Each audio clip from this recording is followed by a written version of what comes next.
Oke, Assalamualaikum warahmatullahi wabarakatuh. Perkenalkan, saya Taskatun Hafifah dengan NIM E111191100. Saya merupakan mahasiswa program studi Ilmu Hubungan Internasional Fakultas Ilmu Sosial dan Ilmu Politik Universitas Tanjung Pura. Video ini saya buat untuk memenuhi tugas dalam mata kuliah kajian strategis yang diampu oleh dosen Bapak Ori Fahriansyah, SIP MSI. Pada kesempatan ini saya akan mempresentasikan paper saya yang berjudul Konflik Amerika Serikat dan Cina di Laut Cina Selatan. Latar belakang penelitian saya ini adalah meningkatnya kekuatan ekonomi diplomatik dan militer Cina di kawasan Asia Pasifik menjadi pusat perhatian Amerika Serikat, khususnya yang terjadi pada konflik Laut Cina Selatan. Konflik yang terjadi di Laut Cina Selatan akan semakin berkembang dan membuat Amerika Serikat merasa untuk terus aktif terlibat atau akan kehilangan pengaruhnya di dunia. Ketegangan yang terjadi dalam konflik wilayah perairan Laut Cina Selatan yang semakin memanas kemudian menarik perhatian Amerika Serikat untuk ikut serta terlibat dalam konflik tersebut dalam upaya untuk mencegah ketegangan konflik menjadi terbuka. Bahkan saat ini Amerika Serikat menjadi aktor yang penting dalam konflik di kawasan tersebut.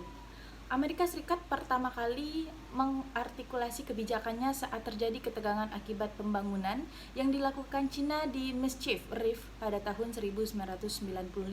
Salah satu alasan keterlibatan Amerika Serikat pada konflik ini tidak lepas dari kekhawatiran Amerika Serikat pada kekuatan militer Cina di kawasan konflik ini dan ketergantungan Amerika Serikat di kawasan ini sebagai jalur pelayaran internasional untuk menjalin hubungan dengan benua lain. Yang pada awalnya konflik ini hanya terjadi antara Cina dengan negara-negara di kawasan tersebut dan juga Taiwan. Namun karena ikut campur atau turunnya peran dari Amerika Serikat ini malah menjadikan Amerika Serikat dan Cina juga bersitegang di kawasan ini. Rumusan masalah dalam penelitian ini adalah bagaimana ketegangan yang terjadi antara Amerika Serikat dan Cina di kawasan perairan Laut Cina Selatan. Dalam penelitian ini, penulis bertujuan untuk menjelaskan serta memaparkan konflik yang terjadi antara Amerika Serikat dan Cina di perairan Laut Cina Selatan. Untuk menganalisis konflik ini, penulis menggunakan teori neoliberalisme sebagai pijakan pertama dalam menganalisis konflik kedua negara. Prinsip utama yang didukung neoliberalisme berangkat dari cara melihat realitas lingkungan politik dan ekonomi internasional yang pada dasarnya sangat terinstitusionalisasi dan organisasi internasional yang memainkan peran penting dalam hal distribusi internasional kesejahteraan dan kekuasaan. Yang kedua yaitu teori konflik. Dalam bukunya yang berjudul The 20-Year Crisis pada tahun 1939, E.H. Carr bercerita tentang konflik antar negara bahwa konflik antar negara tidak bisa dihindarkan dalam sistem internasional tanpa otoritas yang berwenang yang mengatur hubungan di antara mereka. Setiap individu harus tunduk pada ketentuan hukum dalam negara. Namun, hal tersebut tidak berlaku bagi negara karena dalam sistem internasional tidak ada sistem peraturan yang dapat memaksakan ketundukan sebuah negara. Tidak ada hukum internasional yang bisa menundukkan sebuah negara. Baiklah, langsung saja ke pembahasan. Yang pertama itu kontrol Cina atas wilayah perairan Laut Cina Selatan. Cina mungkin tidak secara resmi mendeklarasikan zona identifikasi pertahanan udara di Laut Cina Selatan, karena tindakan itu dapat memicu krisis besar serta dapat membuat banyak negara di Asia Tenggara memusuhi Cina. Namun, Beijing telah akan memberlakukan beberapa zona pertahanan udara di beberapa daerah sekitar Kepulauan Paracel dan Spratly. Beijing berusaha untuk mengamankan status sebagai kekuatan yang besar dengan memperoleh kekuatan regional. Keunggulan regional inilah yang diusahakan melalui keunggulan militer yang mampu menentang kepentingan Amerika Serikat di kawasan tersebut. Meski Cina kini belum mulai menjadi kekuatan militer global, namun setidaknya dalam upaya untuk mendekati status Amerika Serikat, Cina telah mulai melakukannya. Selanjutnya yaitu ketegangan Amerika Serikat dan Cina di kawasan Laut Cina Selatan. USS Russell merupakan kapal perang Amerika Serikat yang melintasi Pulau Spratly di kawasan perairan Laut Cina Selatan yang telah diklaim oleh Cina sebagai miliknya. Hal ini menandakan manuver baru Amerika di kawasan Indo-Pasifik atau kawasan Laut Cina Selatan dalam upayanya untuk menegaskan kebebasan navigasinya di sana.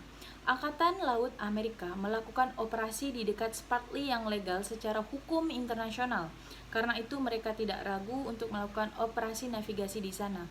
Namun, Amerika juga beberapa kali melakukan latihan militer bersama di kawasan perairan Laut Cina Selatan. Hal ini sejalan dengan sikap Presiden Amerika yaitu Joe Biden yang ingin sekali menentang klaim Cina atas Laut Cina Selatan. Cina juga telah memberlakukan aturan baru dengan mengeluarkan undang-undang yang mengizinkan para penjaga pantai untuk menembaki kapal asing yang masuk ke wilayah perairannya. Selain itu, Cina juga telah melakukan latihan bom di kawasan perairan Laut Cina Selatan sebagai respons setelah ketegangan militer dengan Amerika Serikat meningkat. Cina mengirim 10 pasukan pengebom untuk mengikuti latihan militer di perairan Laut Cina Selatan. Salah satunya adalah Angkatan Laut Cina paling unggul, yakni pasukan H-6J. Amerika Serikat telah menerbangkan setidaknya 60 misi untuk memata-matai Cina pada bulan September 2020. 60 misi penerbangan pesawat mata-mata Amerika Serikat itu yang diamati menyamar atau bersembunyi di radar pelacak. Misi tersebut memungkinkan Amerika Serikat mengamati aktivitas kapal selam Cina dan juga membiasakan diri dengan laut. Amerika Serikat berkemungkinan besar akan tertarik pada wilayah Selat Luzon. Jadi, kesimpulan pada penulisan saya ini adalah campur tangannya Amerika Serikat dalam konflik yang terjadi di kawasan perairan Laut Cina Selatan yang berawal dari kekhawatiran yang dialami oleh Amerika Serikat itu sendiri terhadap kekuatan diplomatik, militer, serta ekonomi Cina dan pengaruh Cina yang semakin meningkat di kawasan Asia Pasifik malah pada akhirnya menimbulkan ketegangan antara Amerika Serikat dan Cina itu sendiri. Kedua negara yang pengaruhnya sangat besar di dunia internasional itu bersitegang atas kendali yang untuk mendapatkan kawasan Laut Cina Selatan yang merupakan kawasan perairan yang sangat berpengaruh dalam perekonomian dunia. Baiklah, sekian yang dapat saya sampaikan. Mohon kurang dan lebihnya mohon dimaafkan. Saya tutup. Wassalamualaikum warahmatullahi wabarakatuh. Bye bye.